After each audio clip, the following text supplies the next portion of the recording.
북한이 북극성 2호 탄도미사일을 발사했습니다. 북한은 조금 전 이번 발사가 완전 성공적이었다고 주장했습니다. 취재 기자 연결하겠습니다. 김주환 기자. 네, 김주환입니다. 자, 북한이 완전 성공했다고 주장하고 있는 이 북극성 2호 미사일 어떤 무기입니까? 네, 먼저 북한 조선중앙TV는 오늘 아침 우리 식의 새로운 전략무기 체계인 지상대 지상 중장거리 전략탄도탄 북극성 2호 시험 발사가 성공적으로 진행됐다고 보도했습니다. 북한이 주장하는 북극성 2호는 그동안 북한이 반복했던 잠수함 발사 탄도미사일 SLBM의 개량형인 것으로 군 당국은 파악하고 있습니다. 북한이 그동안 심포급 잠수함에 장착하기 위해 수차례 시험했던 SLBM을 북한은 북극성 1호라고 부르고 있습니다.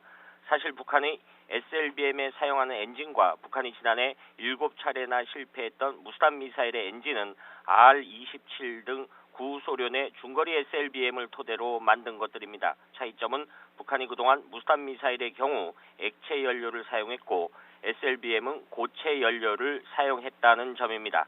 지난해 북한은 고체 연료를 사용한 SLBM 수중 발사 시험에 일부 성공하기도 했습니다. 그런데 어제 북한이 발사한 탄도미사일의 경우 SLBM 같은 계열의 고체 연료를 처음 사용한 것으로 우리 군 당국은 파악하고 있습니다. 결국 북한이 북극성 2호라고 주장하는 것도 자신들이 SLBM 개발 과정에서 습득한 기술을 기반으로 새로운 무기 체계를 만든 것으로 주장할 수 있습니다.